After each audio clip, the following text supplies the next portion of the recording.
Is Meta perfect? No. But is it better than you? Yes. The machine learning system of Meta is just drastically better at budget decisions, at creative decisions than any human. And that is just the core philosophy, right? Meta's algorithm, the machine learning system of Meta, is better at optimizing your campaigns than you are. Your job is to set the right financial guardrails in place and let the machine do its thing. What's up, everybody? Cody here. We are going to be diving into the top 10 biggest Meta ad account mistakes that I am seeing. I have been elbow deep in about 50 ad account audits I've gone through over the last 6 months. I've gone through all their slides and I'm pulling away, and I just keep seeing the same mistakes over and over again. Honestly, I've been blown away by how many brands are making the exact same costly mistakes over and over again. We're talking about mistakes that are straight up bleeding money from your ad accounts. And it's not just a few bucks here and there. We're talking potentially hundreds of thousands of dollars, not potentially hundreds of thousands of dollars left on the table. And so I've compiled, again, the top 10 Meta ad account mistakes I'm seeing consistently across these audits. And they aren't just theoretical problems, right? These are real issues I'm spotting in real ad accounts that are costing real brands serious cash right now. So whether you're doing 10K a month or $1 million a month in ad spend, these mistakes are probably lurking in your ad account as we speak. And the crazy thing is, most of them can be fixed in probably under an hour. Like, I'm not here to sugarcoat anything. If you're still running your Meta ads like it's 2019, this episode is going to be a wake-up call. And the platform has evolved dramatically, and your strategy needs to catch up fast. And so by the end of this episode, you're going to have a crystal clear roadmap on what to fix in your ad account today to stop bleeding and start driving better performance. So grab your notebook, open up your ad account. Let's dive into these top 10 critical Meta mistakes that are absolutely crushing you right now. And let's get into it. So I am going to present my screen, and we're going to be going through actual screenshots of ad accounts. Let's get my beautiful title slide up first. I'm not a designer, so that's the first slide right there. Top 10 Meta ad accounts right there. Okay, number 1, creative testing campaigns. This is the spicy one. I need to start out spicy. Constantly running testing campaigns and scaling campaigns is resetting optimization on a weekly basis. Why? Because if you have a testing campaign, you have a piece of content that works really well in that testing campaign based on arbitrary, numbers. And then you go and insert that same asset into a scaling campaign. There's 2 scenarios that you're both resetting optimization. Either A, you take it out of your testing campaign and insert it into your scaling campaign, and you just reset your scaling campaign. Or B, you duplicate the creative into your scaling campaign, and both of those, you're resetting your optimization. And the reality is like forcing spend on new creative and testing campaigns is just wasteful. These campaigns often perform at half the ROAS of regular campaigns. And the beautiful thing I'll get into that. What I would just say is like, it's just limiting the amount of creative that you can actually test because it's way too expensive. So if you look at these screenshots, like $147,000 has gone into a testing campaign. These 2 campaigns down here, $81,000 ABO testing campaigns. Like, this is over 200 grand. I'm not showing the ROAS in this one. This one is at a 0.67 on a 7-day click basis and 150,000 compared to the rest of the ad account. So much lower ROAS. And then what you see on the right too is just like what actually happens in these ad sets. They're just constantly updated, turned off, turned on. And that's what we see across the board. So that's just one of the things that's beautiful around cost controls is that at every moment, Meta is testing and scaling everything. Testing campaigns that spend become scaling campaigns, and campaigns that fizzle out and stop spending money, when we insert new creative into them, they become new testing campaigns, and it ensures that all campaigns remain in optimization constantly. So that is number 1. Number 1 mistake I'm constantly seeing: creative testing campaigns. Turn those suckers off, run manual bids. Number 2, ads turned off without a rhyme or reason. This is perhaps the most costly mistake of all. So you turn off a high spending ad, you're competing.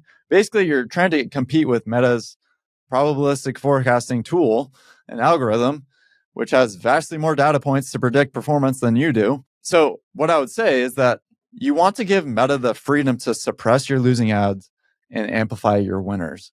And what you see in these screenshots is just really poor things where it's like highest spending ad doing really, really well, turned off.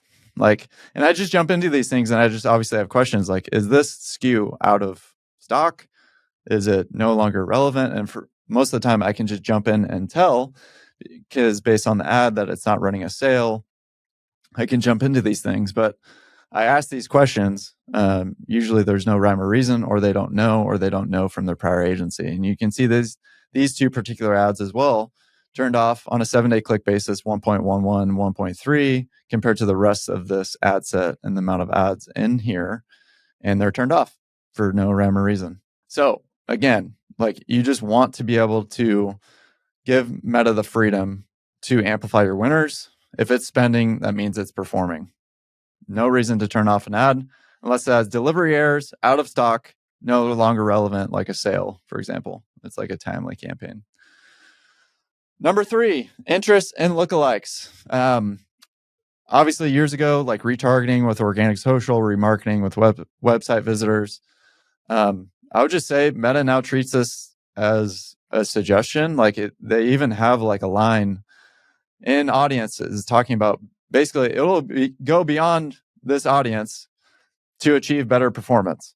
So it's often ignoring your own selections. And again, like the whole catchphrase or kind of creative is the new targeting.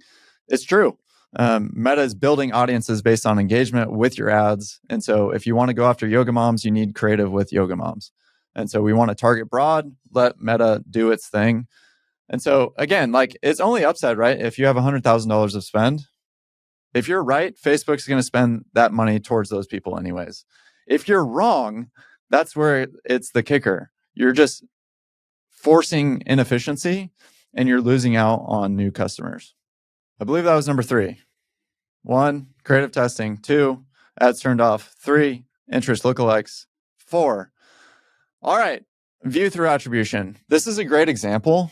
Basically, those 2 slides, and these are actual screenshots of our audit process, where you see the lift of 1-day click to 7-day click, and then 7-day click, and the drop off from 7-day click to 1-day view, 7-day click to 28-day click. Same thing here, which is basically 1-day click to 7-day click, 7-day click to 28-day click, and then a massive 42% drop off in 7-day click, 1-day view.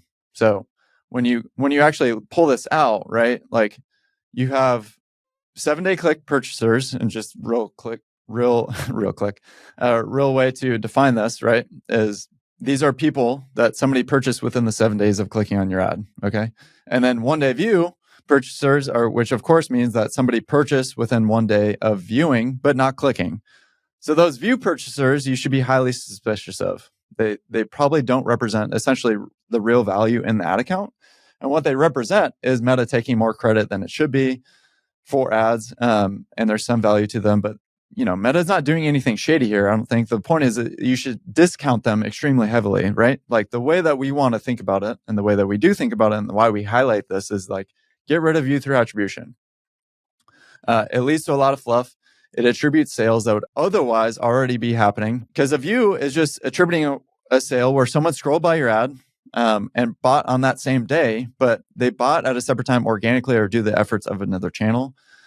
And so you don't want to be wasting ad dollars or your pixel going after people and optimizing for these types of people or purchasers that are already going to be taking place and you don't deserve credit for, or Meta doesn't deserve credit for. So again, like when I see view through this high, where it's like a 2.15, if you click down in here, one day view, 2.15, it's organic demand, it's product seeding, it's influencer, and there's a lot of cross attribution happening. So, or it could be your Google spend and Meta is taking credit for. And Meta obviously is just going to go after the lowest hanging fruit so they can sweep up on some cross attribution.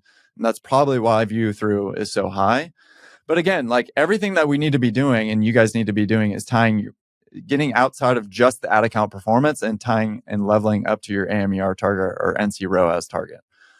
So that's why we do the delayed attribution between 7-day click when we run all of our campaigns on 7-day click, unless we're running on 1-day click, to know the delta lift in performance from 7 days to 28 days. And we know that that can level up and equal or get as close to our AMER target as possible.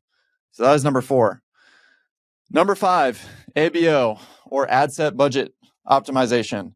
I've seen campaigns run on cost controls. They're trying, and then they're running ABO with very low budgets. And they're basically defeating the purpose of the whole point of running bids. With manual bids, you should never hit the budget limit, right? Like they're running a cost control, and then on ad sets, they're running ABO, right? And they're running with very low budgets, $200 a day. And so either the budget or the cost cap should control ad spend, right? Like when you're using manual bids, the bid itself should be the limiting factor, not the budget. The goal is to spend as much possible while hitting your target. And so that current setup of what I just described requires someone to manually control budgets at the ad set level. And this is my problem with ABO, is it leads to constantly ads being turned off and on, which is part of the problem of creative testing, part of the problem of running things with interest and lookalikes, but it's also part of the problem of running budgets at the ad set level. Is when you're splitting budgets across multiple ad sets, it makes budget management needlessly complex. And you're also, humans are just really bad at managing lots of budgets. And human bias leads to poor allocation. And I see this all the time. And performance varies widely when you're doing this. Like you see these budgets being just arbitrarily determined going up and down a day. You're just gonna miss something. Now, is Meta perfect? No. But is it better than you? Yes. And so these are some of the screenshots of what I've seen in here where it's like, where you see different budget allocations, but different performance that doesn't necessarily lead to this, right? Like this is getting a third of the budget, but about basically the same thing on a 7-day click basis. Such lower budget, and it could get $200 and it's getting close to the $1,800 budget, right? And so this is where, I see these screenshots, campaign budget turned off, ad set budget is on in an ASC, and it's just defeating the purpose. Again, you want to have CBO or ASC and let Meta determine where that budget should be going to the applicable ad sets. All right, number 6, no hard exclusions. So these are 3 examples of what this looks like. You want the top 3 are obviously pixel data, last 180-day purchasers. You want your email list, so Klaviyo uploads, and then your Shopify audiences. And we want to exclude past customers from prospecting campaigns. And the way that we think about it is every campaign should be a prospecting campaign because we are trying to drive new customer growth through Meta. That is what it's best set up to do. And every piece of creative gives you the opportunity to find new customers at the most cost-effective dollar. That's what we are rigorous about, and is ensuring that your ad dollars are driving new visits and new customers to the website, excluding all existing customers. Again, is Meta perfect 100% proof? But we want to give it, no, it's not. But we want to give it every opportunity to go after new customers. And we want to steer it as much as we can into that direction. Because I would say that Meta is the best top of funnel platform. I hate that term, top of funnel platform in the world.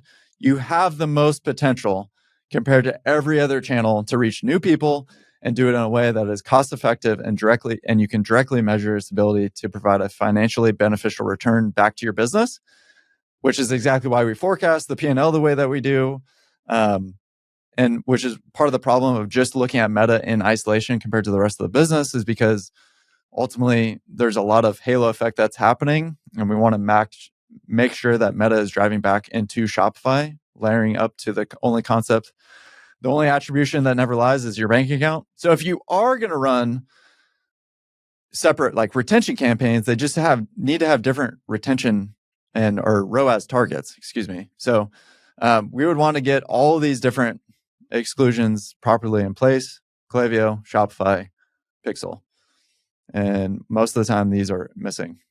So next up, pretty much related to what I just said, existing versus new customers.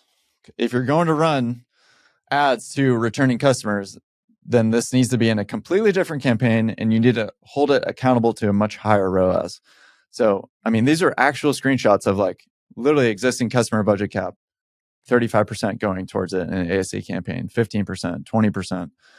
actual audience of breakdown of new audience, existing customers, $71,000 of your ad spend. And this was a high LTV brand going towards, and by the way, on view through attribution, this is where you can see it be very, very high as well, is if you have high LTV subscription, highly consumable product, you're going to see a lot of existing customers in your ad spend if you don't have proper exclusions in place. And you're going to see a lot of view through attribution if you don't have proper exclusions in place.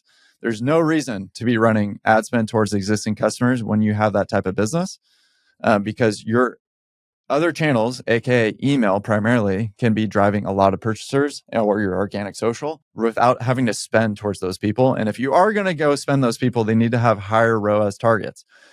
Now, at Kinship, we're not exactly dogmatic about never running ads towards existing customers. Our hypothesis is if we turn off ads going towards existing customers, it'll be offset by the amount of new customers that we acquire. And so that delta gets made up by new customers coming in the door. And we're monitoring your retention metrics every single month. So if it goes down, did we offset that by new customers? That's typically our hypothesis, and it's always worth testing. If it's not, we can run those ads at a much higher ROAS target. All right, I'm losing count here, but I think this is 7 or 8 different AOVs in one campaign. So I see this all the time in link ad settings. One campaign, various different PDPs, landing pages, home pages, collection pages, all in one campaign. What do you think happens? Well, it happens to drive majority of the ad spend towards the lowest AOV, right? And so again, each campaign needs to be separated by per offer or per SKU that leads to the financial outcome that you need, whether it's first order profitable, first order contribution margin positive, or hey, what is the target metric that I need to hit to know that this LTV is going to make up that difference on the long run. So again, the reason that you need to be running cost controls. The only reason that you should be adjusting the bid is if you're really wrong on AOV, and if you can't know the AOV based on because you have so many different product SKUs in one campaign, or so many different landing pages in one campaign that are driving to different collections or SKUs or bundles, different offers, all these things, it's going to lead to poor adjustments, and it's going to lead to poor decision making. And that's probably the reason why. And this is one of the times when I see people running cost controls and I audit their ad account, they have these campaigns that are not separated out by the financial return that you're looking for on that specific SKU or offer. And it's all kind of just bundled into one. Huge mistake. Definitely costing you guys money. Definitely costing you guys the return that you're looking after. Finally, so this is an example of our audit slide when we actually go through your creative. And what I mentioned here is these 3 things kind of in one, but we've talked about creative volume, we've talked about creative diversity, and this creative refresh frequency is also like how many creative changes that you're making in the ad account. And this is where I see a lot of ad set changes, ads being turned off, and why this number would be extremely high. But what I highlighted here is this is an actual brand that had, what you see here is 41 ads that got more than 0 impressions in the last 30 days. 127 ads in the last 90 days. And this is a $25 million brand that signed on with us a couple months ago. What this shows in parentheses, when I audited the ad account, this is shocking. 11 ads were active. $25 million brand and spending over $300,000 in ad spend. This is crazy. I've never seen it actually this low for that level of type of a brand, but creative volume. Like, this is just where the beauty of creative volume and cost controls is a match made in heaven. Like, I truly believe that highest volume, daily budget management and cost controls will end up at the same place if all variables were the same. But the problem is that most of the time, those variables are not the same. And what allows us to scale and get more volume at and matched with cost controls is this creative volume. This brand is absolutely crushing it right now because we've taken from 11 ads active to, I think when I checked, it was like over 260 just within a month. Very easy for us to do and get in a quick win just by getting a very streamlined forecast, tying everything back to their profitability and top line goals. And then let's just give as much creative as possible. And it's not spray and pray. There's a lot of the top performers are very, very high quality in terms of what you guys would say is high quality. It's just getting as much creative volume. Every piece of creative that we can deploy, every piece of creative that we can put into the arsenal of Meta unlocks potential scale and opportunity. You guys have heard me say this so many times. So I'm just going to move on. But I would just say this is a huge mistake, as I don't see a lot of volume in there as much as possible. Diversity, I can touch on a little bit. And then finally, top 10 is not running manual bids just in general. This is an analysis. This shows like what you actually see from if they need to be first order profitable, this becomes a break-even CAC target. If it's more of like a high LTV, their subscription, they obviously don't need to be first order profitable, nor should they be, because they're never going to get any spend out. So what is their target that needs to level up from like a waterfall perspective, where they need to know where those customers are going to come back in return? Where are they comfortable acquiring new customers at? Either way, we show a percentage of wasted ad spend out of the total spend. So that in this brand scenario, this was pretty much 29% of their total spend, $253,000 was above their break even or target CAC. I don't remember how subscription heavy they were, which is crazy. And this is the beauty of cost controls. Now, does cost controls potentially eliminate all of this? No, but could it eliminate half? I mean, this is one of the biggest cost centers that I see in P&Ls today is just their ad accounts. Again, let Meta allocate budget based on your business requirements. If you need a certain CAC, tell Meta with a cost cap or bid cap or target ROAS. Like I said, they'll end up at the same place if all variables are the same AOV, same category, same number of creatives, same type of creative, like between highest volume and cost controls. What allows you to find success much quicker is you have creative volume, you have creative diversity, and you can launch it where Meta is a platform that has an incentive to drive up your spend volume with no visibility into what is beneficial for your business. But they've created a way for you to offset that risk through cost controls. It's the machine learning system. Meta is just drastically better at budget decisions, at creative decisions than any human. And that's where bid caps, cost caps, target ROAS, minimum ROAS can maintain profitability while scaling. And that is just the core philosophy, right? Is Meta's algorithm, the machine learning system of Meta, is better at optimizing your campaigns than you are. Your job is to set the right financial guardrails in place and let the machine do its thing. So that is the top 10. It'll be in chapters below the episode if you want to go back and through. If you see other mistakes that you actually disagree on and you actually think that is not a mistake, but it's actually a good thing, Cody, comment below. Or if you have additional mistakes that you think should be included, maybe we do another episode of this. As always, if you're looking for us to audit your ad account, we do this completely for free at Kinship in the sales process. If you're wanting us to do it and you're not even interested in working with us at Kinship, I'm happy to do it. Please just hit me up on Twitter, LinkedIn, wherever you would find me. I'm also on Instagram, YouTube, all that stuff. So comment below, email me, DM me, happy to help. And as always, appreciate you guys listening in.